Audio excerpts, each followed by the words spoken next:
Good morning. Today we are going to see the remaining of the job training methods. Right. So in the last class കുറച്ച് പേരൊക്കെ കണ്ടിട്ട് എനിക്ക് മറുപടി പറഞ്ഞിരുന്നു with regard to the date. I think August 17th, 16th എന്നൊക്കെ പറഞ്ഞിട്ടാണ് പലരും date പറഞ്ഞിട്ടുള്ളത്. I am happy that you reacted. കുറച്ച് പേരേ ഉള്ളൂ, ബാക്കി പേരുടെ അവസ്ഥ എനിക്കറിയില്ല.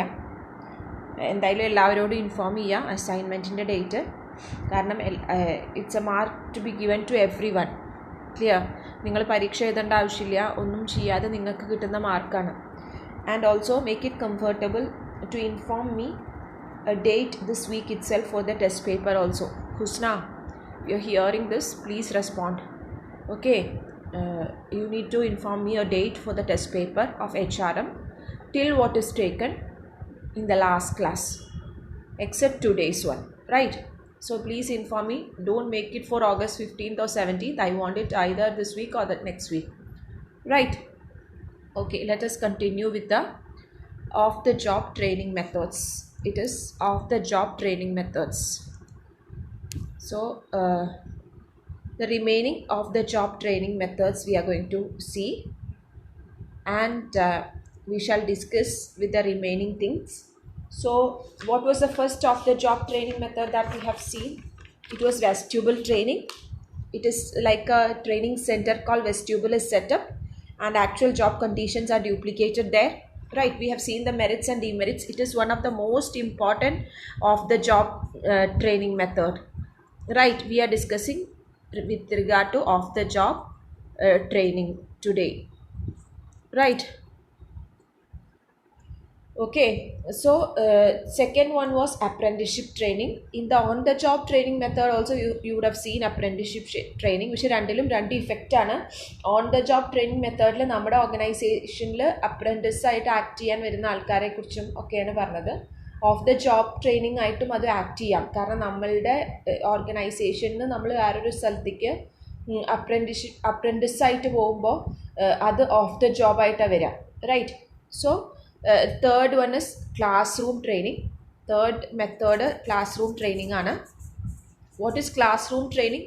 Maybe perhaps the most traditional method അല്ലേ? ക്ലാസ് റൂം എന്ന് പറഞ്ഞാൽ തന്നെ നിങ്ങൾക്കറിയാം അത് ഏറ്റവും ട്രഡീഷണൽ ആയിട്ടുള്ള മെത്തേഡായിട്ടാണ് ആക്ട് ചെയ്യണത്. Okay, and which places the training in a classroom? May be either inside the organization or ചിലപ്പോൾ ഓർഗനൈസേഷൻ്റെ ഉള്ളിൽ തന്നെ ഒരു ക്ലാസ് റൂം സെറ്റപ്പ് കൊണ്ടുവരാനുള്ള പോസിബിലിറ്റീസ് ഉണ്ട്. Or in any other universities or any institutes where company doesn't have any connection. Clear? അപ്പോൾ classroom ഈ ട്രെയിനിങ്ങിൻ്റെ മെയിൻ എയിം എന്താ? Is to take the man away from the organization, is to place the man in a mix of similar position. നമ്മൾ class റൂമിൻ്റെ effect എന്താ? ഒരേപോലത്തെ ചിന്താഗതിയുള്ള ഒരുപാട് പേര് ഒരേ റൂമിൽ വന്നിരിക്കുക എന്നുള്ളതാണ്. ഇപ്പം നിങ്ങളുടെ ക്ലാസ് ആയാലും നമുക്ക് മനസ്സിലാവും, same age group, females, males, പല കണ്ടീഷൻസിനും വരുന്ന ആൾക്കാരാണെങ്കിലും സിമിലർ ആയിട്ടുള്ള വ്യൂസ് ആയിരിക്കും നിങ്ങളുടെ ഉള്ളിൽ ഉണ്ടാവുക. അതിൻ്റെ കാരണം എന്താ വെച്ചാൽ you belong to the same category. എല്ലാവർക്കും ഒരേ വ്യൂ അല്ലെങ്കിലും സിമിലർ ആയിരിക്കും ചില കാര്യങ്ങളിൽ. ടീച്ചർ ഒരു കാര്യം പറയുമ്പോൾ അതല്ല എന്ന് കാണിക്കാൻ എല്ലാവർക്കും ന്യായങ്ങൾ ഒരേപോലെ ആയിരിക്കും. Because you belong to the same category with similar thoughts, with similar demands, with similar dreams, all that I can say. So classroom-ൻ്റെ ഇഫക്റ്റ് അതാണ്. അതായത് ഒരേപോലത്തെ ചിന്താഗതിയുള്ള ഒരു ഗ്രൂപ്പ് ആൾക്കാരെ ഒരുമിച്ച് കൊണ്ടുവന്ന് മിങ്കിൾ ചെയ്തിട്ട് you are exploring the things out. Right. So that same thing happens here. അപ്പോൾ ആൾക്കാരെ ഓർഗനൈസേഷനിൽ കൊണ്ടുപോയിട്ട് വാട്ട് ഹാപ്പൻസ് ഇസ് ദാറ്റ് വേറെ ഒരു സ്ഥലത്ത് കൊണ്ടേ മിക്സ് ചെയ്യാണ് ഒരു ക്ലാസ് റൂം ഇഫക്റ്റ്. അപ്പോൾ പിന്നെ അവിടെ ഒരുപാട് പേരുണ്ടാവും, സിമിലർ ആയിട്ടുള്ള ഗ്രൂപ്പ്സ് ആയിരിക്കും, സിമിലർ ആയിട്ടുള്ള തോട്ട്സ് ഉള്ള ഒരുപാട് പേരുണ്ടാവും. ക്ലിയർ? ആൻഡ് അവിടെ നമ്മൾ വെറുതെ പഠിപ്പിക്കുക മാത്രമല്ല, changing in the attitude is expected. നമ്മൾ വേറൊരാളായിട്ട് മിങ്കിൾ ചെയ്യുമ്പോൾ നമുക്ക് വരുന്ന attitudinal change is expected. capable of looking at problems differently. Different ആയിട്ടുള്ള ഓരോരുത്തർക്കും ഓരോ രീതിയിലായിരിക്കും views. So different views are being taught here, right? So lecture പല രീതിയിലും നമുക്ക് ക്ലാസ് റൂം ട്രെയിനിങ്ങിനെ ഇഫക്റ്റീവ് ആക്കാം. It can be use of you can use lectures can be use, visual AIDS can be useful. Visual AIDS use ചെയ്യാം, OHP പോലെ ഇപ്പോൾ നമ്മൾ ചെയ്യണ പോലെ സ്മാർട്ട് ടെക്നോളജിക്കൽ അഡ്വാൻസ്മെൻറ്റ് കൊണ്ടുവരാൻ പറ്റും, right. And even group discussions can be made. Even case study method നമുക്ക് adopt ചെയ്യാം. കേസസ് ഇപ്പോൾ നല്ല ഓർഗനൈസേഷനൊക്കെ ഒരു കേസായിട്ടൊക്കെ എക്സാമ്പിൾ പറയാം. ഗ്രൂപ്പ് ഡിസ്കഷൻസ്, GDs, അതൊക്കെ ഭയങ്കര ഇഫക്റ്റീവാണ്. കാരണം നമുക്ക് ഒരുപാട് നോളേജാണ് വേറൊരാളിൽ നിന്ന് കിട്ടുക. Peer group learning, all that is an effective for the classroom training. So this is an off-the-job training method, right? And the next one what we are going to speak is about the internship training. Clear? Internship training എന്ന് പറയുമ്പോൾ എന്താ? What is internship training? Internship training എന്ന് പറയുമ്പോൾ educational ഇൻസ്റ്റിറ്റ്യൂഷൻസിനും business നമ്മുടെ കോളേജിലും നമുക്ക് വേണമെങ്കിൽ ചെയ്യാവുന്ന ഒരു കാര്യമാണ്.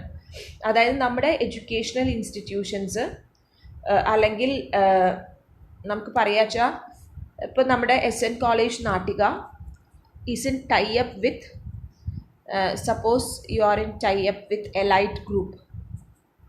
Elite group is a business firm അല്ലേ, and SN college is an educational institution. ഇത് രണ്ടും ടൈ അപ്പ് ആവുമ്പോൾ നമുക്കൊരു ജോയിൻറ്റ് പ്രോഗ്രാം കൊണ്ടുവരാൻ പറ്റും. അതായത് നമ്മുടെ കോളേജിലെ പഠിച്ചിറങ്ങാൻ പോകുന്ന കുറച്ച് പെർട്ടിക്കുലർ ആയിട്ടുള്ള maybe 5 or 6 students elite group ഇൻസ്റ്റിറ്റ്യൂഷനിൽ ചെന്നിട്ട് പഠിക്കാം. ക്ലിയർ? അപ്പോൾ ഒരു ജോയിൻറ്റ് പ്രോഗ്രാമാണ്. അപ്പോൾ അവർ എലൈറ്റിൽ തന്നെ വേണമെന്നില്ല, നമ്മൾ പിന്നെ സെലക്റ്റഡ് സ്റ്റുഡൻസ് ഒരു പ്രിസ്ക്രൈബ് പീരീഡിൽ റെഗുലർ സ്റ്റഡീസ് കണ്ടിന്യൂ ചെയ്യുക. അവർ ഏതെങ്കിലും ഒരു ഫാക്ടറിയിൽ വർക്ക് ചെയ്യുക, എന്നിട്ട് എന്താ വെച്ചാൽ പ്രാക്ടിക്കൽ നോളേജ് ഗെയിൻ ചെയ്യുക. That's what. അപ്പോൾ ഈ ഒരു മെത്തേഡ് എന്തിനാ വെച്ചാൽ നമ്മുടെ കോളേജിൽ പഠിപ്പിക്കുന്നത് വെറും തിയറി, ഇൻഡസ്ട്രിയിൽ പഠിപ്പിക്കുന്നത് അധികവും പ്രാക്ടിക്കൽ ഇഫക്റ്റാണ്. അപ്പോൾ ഒരു ലോങ് പീരീഡാണ് ഇവിടെ വേണ്ടത്. അതായത് ഒരു ദിവസം 2 ദിവസത്തെ ഇൻറ്റേൺഷിപ്പ് ഒന്നും മതിയാവില്ല, മേ ബി 1 to 2 years. അപ്പോൾ ഇൻറ്റേൺഷിപ്പ് ഏറ്റവും കൂടുതൽ ഇപ്പോൾ നമുക്ക് തന്നെ അറിയാം, പ്രൊഫഷണൽ ആയിട്ടുള്ള എന്ത് കോഴ്സുകൾ നമ്മൾ തിരഞ്ഞെടുത്താലും യു വിൽ ഹാവ് ഇൻറ്റേൺഷിപ്പ്. ഇപ്പോൾ if you are going for CA you will have internship. If you are going for ICWA ആണ് നമ്മളുടെ ടാർഗറ്റ് വെച്ചാൽ യു ഹാവ് ഇൻറ്റേൺഷിപ്പ്. നമ്മൾ വേറൊരു ഓർഗനൈസേഷനിൽ പോയി വർക്ക് ചെയ്യണം. CAക്ക് ഓർഗനൈസേഷനിൽ പോയി വർക്ക് ചെയ്യണം. If you are going for MBBS you have internship. House surgency period ഉണ്ട്. അപ്പോൾ അതൊക്കെ ഇൻറ്റേൺഷിപ്പ് ട്രെയിനിങ്ങിന് ഒരുപാട് ഇഫക്റ്റ് ഉണ്ട്. Apart from the theoretical knowledge what you are gaining, you are gaining തെറോ practical experience. Clear? ആ ഒരു പ്രാക്ടിക്കൽ എക്സ്പീരിയൻസിന് വളരെ സ്ട്രോങ് ആയിട്ടുള്ള ഇൻസൈറ്റാണുള്ളത്, right? Is it clear for you? So this is also an off-the-job training method for you people. And next one is conferences. നമ്മൾ സ്ഥിരമായി കേൾക്കുന്ന ഒരു സംഭവമാണ് conferences. കുറച്ചും കൂടി ഷോർട്ട് ടേം പീരീഡിലേക്കുള്ള സംഭവമാണ്. അപ്പോൾ അത് ഒരു വൺ ഓഫ് ദ ബെസ്റ്റ് എന്ന് പറയാം, one of the best training programs is conferences ഒരു നല്ല ട്രെയിനിങ് പ്രോഗ്രാം ആയിട്ടാണ് ആക്ട് ചെയ്യുന്നത്. It is an off the job training method where many organizations has adopted guided discussion type of conferences in their training program in order to escape the limitations of lecture method. Mere lecturing allade nammal ponenana. അപ്പോൾ എന്താ ഉണ്ടാവുക വെച്ചാൽ അവിടെ all the participants, many participants will be there. So all the participants will have many ideas. എല്ലാ പാർട്ടിസിപ്പൻസിനും പല ideas ആയിരിക്കും. അവരൊക്കെ അവരുടെ ideas and experiences are pooled together and share with regard to some common thing. ഒരു common basisൽ ഒരു common subject. With regard to a common subject, all the participants, they share their ideas and experience and they come out with different ways of dealing the problems. Clear? അപ്പോൾ നമ്മൾ ഈ കാണുന്ന പോലെ mere സെമിനാറുകൾ മാത്രമല്ല, അവിടെ എന്താ ഉണ്ടാവുക വെച്ചാൽ പല ടൈപ്പ് ഓഫ് സെഷൻസ് ഉണ്ടാവും. conferences may be divided into small ആയിട്ടുള്ള ഗ്രൂപ്പായിട്ട് ഡിവൈഡ് ചെയ്തിട്ടുണ്ടാവും കോൺഫറൻസ്. ഇപ്പോൾ ചിലപ്പോൾ 100 പേരുള്ള കോൺഫറൻസ് വെച്ചാൽ 10 പേര് അടങ്ങുന്ന ഒരു 10 ഗ്രൂപ്പ്, 10 പേര് അടങ്ങുന്ന ഒരു 10 ഗ്രൂപ്പായിട്ട് ഡിവൈഡ് ചെയ്തു വെച്ചാൽ ആ 10 പേര് അടങ്ങുന്ന ഒരു ഗ്രൂപ്പിൽ പല ഐഡിയാസും ഉണ്ടാവും. So a common problem will be given to them and each group will be asked to solve the problem in a different way. അപ്പോൾ trainees will have different attitudes, different angle, broad minded ആയിട്ട് think ചെയ്യും. all that is the benefit of conferences. ഞാൻ ഈ പറയുന്ന കാര്യമൊക്കെ ഒരു നോട്ടിൽ എഴുതിയെടുക്കുക കേട്ടോ. സോ പിന്നെ ഒരു വ്യത്യാസം മാത്രമേ ഉള്ളൂ. unless this conferences has got all these ideas, വെറുതെ മിയർ ലെക്ചറിങ് ആയിട്ട് ഒരു കോൺഫറൻസ് കണ്ടക്ട് ചെയ്തുകൊണ്ട് ഒരു കാര്യമില്ല. പക്ഷേ അവിടെ ഏറ്റവും ശ്രദ്ധിക്കേണ്ട ഒരു കാര്യം, needs of the participants are to be known prior. Needs of the participants മുൻകൂട്ടി നമ്മൾ അറിയേണ്ട ഒരു കാര്യമാണ് പാർട്ടിസിപ്പൻസിൻ്റെ needs. unless you know about the needs of participants, the conference will not be fruitful. So only if you know about the needs of the participants, you can make the participants act in a different way, make the conference more and more beautiful, and conduct the conference in such a way that all the imparted knowledge, thorough knowledge can be gained through the practical experience or through interactions or through many other sessions where thorough analysis are being made for the theory what they have studied, right? So this is one of the best of the job training method, one of the favorite, and all the participants will likely to enjoy, right? And the next one is role play. Role play നമ്മൾ എപ്പോഴും ഏറ്റവും കൂടുതൽ enjoy ചെയ്യണ ഒരു കാര്യമാണ്. ഇപ്പം നമുക്ക് ഒരു ട്രെയിനി, സപ്പോസ് 6 പേരടങ്ങുന്ന ഒരു ഗ്രൂപ്പാണ്. അതിൽ ഒരാൾ മാർക്കറ്റിംഗ് മാനേജർ, ഒരാൾ HR, ഒരാൾ പർച്ചേസ് ഡിപ്പാർട്ട്മെൻറ്റ്, അങ്ങനെ ഒരാൾ സ്റ്റോഴ്സ് ഡിപ്പാർട്ട്മെൻറ്റ്, ഇങ്ങനെ one will be acted as financial department ഹെഡായിട്ട്. എന്നിട്ട് ഇവരോട് ഒരു റോൾ പ്ലേ, ഒരു സൊല്യൂഷൻ, ഒരു പ്രോബ്ലം കൊടുത്തിട്ട് അവരോട് റോൾ പ്ലേ ചെയ്യാൻ പറഞ്ഞാൽ ഓരോരുത്തർ അവരവരുടെ സൈഡിലുള്ള എല്ലാ ഭാഗവും പഠിച്ചിട്ടാവും ആക്ട് ചെയ്യുന്നുണ്ടാവുക. മാർക്കറ്റിംഗ് മാനേജർ ഒരു പ്രോഡക്റ്റ് വിൽക്കാൻ കഴിയാത്തതിലുള്ള ഇഷ്യൂസ് പറയും, and how you can tackle that. അപ്പോൾ അതൊക്കെ തിയററ്റിക്കലായിട്ടുള്ള കുറേ ബേസ് ഉണ്ട്. HR മാനേജർ എങ്ങനെ എംപ്ലോയീസിനെ ഡീൽ ചെയ്യാം, നമ്മുടെ പിന്നെ പ്രോഫിറ്റ് കുറയാനുള്ള സാഹചര്യം ഹ്യൂമൻ റിസോഴ്സിലൂടെ എങ്ങനെ പരിഹരിക്കാൻ പറ്റും, how the sales can be achieved increased through the human resource.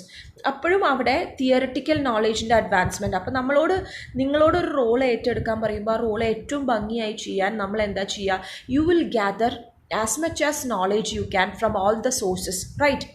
So same way these people, while enacting a role, what they do is that they do everything, they act in such a way that they become thorough of the role that they are taking. അതാണ് അതിൻ്റെ ഏറ്റവും വലിയ ഒരു method എന്ന് പറഞ്ഞാൽ. അപ്പോൾ different ഏത് പൊസിഷനും ഒരു role ഏറ്റെടുക്കുന്നതിലൂടെ their experiences are getting enriched. ഇപ്പോൾ എന്നോട് ലീഡറായിട്ട് ഇതിൻ്റെ ഒരു ക്ലാസ്സിൻ്റെ ലീഡറായിട്ട് റോള് പ്ലേ ചെയ്യാൻ പറഞ്ഞാൽ my experiences as A leader get enhanced, how I motivate others, how my leadership skill is getting improved. Clear? ഞാൻ എങ്ങനെ ഒരു റെസ്പോൺസിബിലിറ്റി കൈകാര്യം ചെയ്യുന്നു, അതൊക്കെ ഇൻക്രീസ് ചെയ്യാണ്. തുടക്കത്തിലൊക്കെ ചിലപ്പോൾ വലിയ ഫെയിലിയർ ആവും, but as and when the time progress, the position that we take help us to enact our role in a very brilliant way, so that without knowing ourselves that skill is getting enhanced to us. നമ്മളുടെ ഉള്ളിലേക്ക് ആ skill പോവുകയാണ്. Clear? So this is one of the best of the job training method among all that. കാരണം role പ്ലേയിങ്ങിലൂടെ നമ്മൾ ഒരുപാട് കാര്യങ്ങൾ പഠിക്കുകയാണ്. You are getting thorough practical experiences and you are creating adequate knowledge also with regard to this. And the last one what I am going to talk about is the programmed learning. So with regard to the programmed learning, programmed learning എന്ന് പറഞ്ഞാൽ programme instruction ആണ് അവിടെ നമ്മൾ ശ്രദ്ധിക്കേണ്ടത്. Programmed instruction നമ്മൾ അധികം കേട്ട് പരിചയമില്ലാത്ത ഒരു സംഭവമാണ്, പക്ഷേ ഇറ്റ് ഈസ് വെരി ഈസി. അവിടെ നമുക്ക് 3 പാർട്ടാണ് ആ പ്രോഗ്രാംഡ് ലേണിങ്ങിലുള്ളത്. ഫസ്റ്റ് പാർട്ട് എന്ന് പറഞ്ഞാൽ പ്രസൻറ്റിങ് ക്വസ്റ്റ്യൻസ്, അതായത് മുന്നിൽ വരുന്ന ട്രെയിനീസ്, അവിടെയും ഇതുപോലെ തന്നെയാണ്. നമ്മളൊരു കാര്യം പഠിക്കാൻ വേണ്ടിയിട്ട് ഒരു സ്ഥലത്തേക്ക് പോവുകയാണ്. മുമ്പിൽ വരുന്ന ട്രെയിനീസിൻ്റെ മുമ്പിൽ നമ്മൾ you will present many questions. This is the first part of programmed learning. Clear? And second part is that the trainees will be allowed to respond. For what? For the questions that you have asked. Trainees will be allowed to respond. That is the second part of this.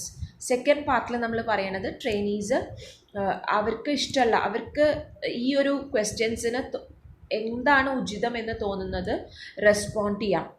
And third one is നമ്മൾക്ക് വേണമെങ്കിൽ തിരുത്തി കൊടുക്കാം. The trainers will be providing the feedback with regard to the accuracy of answers.